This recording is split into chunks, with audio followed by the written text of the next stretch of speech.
Hey there.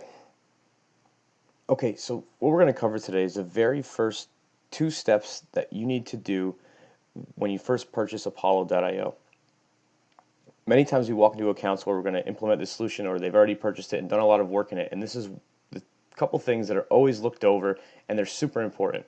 So the first thing is tracking subdomains. When you come into Apollo, you go to settings, click on tracking subdomains in your settings. We're going to add a new one. So what you do from there is you go to the dashboard where your domain is hosted and where your DNS is accessible. And the first thing we're going to do is add a custom resource record to it. It's a CNAME record. And you can call it whatever you want. So we'll call this one business dev. And then the domain name is always the same. It's www.aptracking1.com. Add. Now, what this does is when we send an email through a third-party system, it puts a little pixel in the email, and that allows us to track opens and things like that. And having that on brand is one small win for deliverability and ensuring that we're at the top of the inbox, right? So you can write the best emails in the world. If you're not at the top of the inbox, then you might as well just go home. So now we can come in here, and if we say businessdev.chrysalis.io, so it becomes the name that you put, and then you just dot your domain. Hit create. Oh no. Let me make sure I did it right.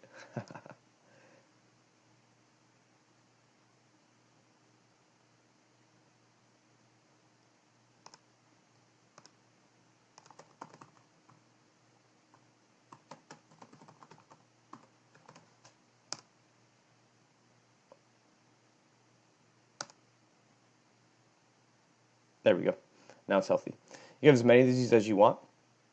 Every once in a while, just check on them. If your deliverability, your open rates start to go down, this is one thing you look at. It'll say unhealthy. And then just create a new one, and you're good to go. Okay, next thing we're going to do is come in here, manage your mailboxes. Your mailbox will most likely already be linked during their onboarding process, but if you haven't yet, you just come in here, you hit link mailbox. Very simple. It's just like anything else you've linked to your Gmail account before. Okay. When you come in here, when you're first starting out and you're going to start sending emails out, you want to make sure that you're starting at a low number to warm up that email account so we don't get flagged by Google. So we typically recommend start with 20. If you have a really mature email and you've been emailing a bunch of people for a long time, start with 50. It's not a problem. But then the idea is that you want to warm this up to a maximum number of 125. That's our personal preference. It keeps us safe. It keeps our domain safe and our IP safe. And make sure that our sender score always remains high. And if you're doing the right work, then you really don't need to send any more emails than that in a day. Other thing here is your minimum delay between emails and seconds. Maximum you can put in Apollo is 90. I recommend 90. Again, we want to stagger these emails so it doesn't look like we're just doing a mail merge and spam canning out a bunch of emails. Another thing that just keeps us safe. Quickly, we'll dive into the signature. Okay. You could pull in your signature from Gmail that looks all fancy with the logos and all the other stuff in there, but we recommend not doing that in Apollo. The reason for that is we want the least amount of weight, metaphorically speaking, on these emails. So that, again, we want to make sure we're at the top of the inbox. So keep it simple. The things you absolutely must have is a legitimate physical address and then a way for people to opt out.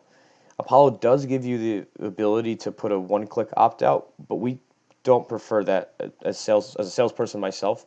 I'd rather have them have to say something to me so that I can at least say something back that leaves a mark so that they don't forget about me. Sure, you can unsubscribe, but don't forget about me kind of thing. And then the last thing, links. Keep it light. Maybe put your LinkedIn and your business in there, and that's about it. Maybe a link to your calendar. But always ensure that the links are secure, meaning they're HTTPS and not HTTP. If your website's not secure, you have other problems to deal with, and you're not going to get any emails delivered with unsecure links. So, anyways, click Save.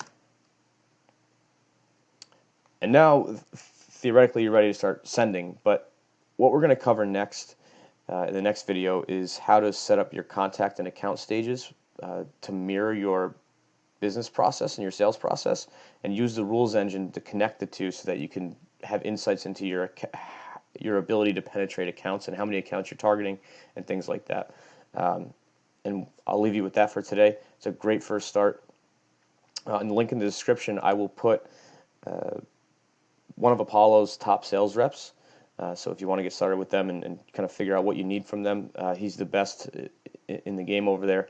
And then we'll also put links to apollo.io so you can go sign up yourself if you haven't yet. And with that, we'll talk to you next time. Thanks, guys.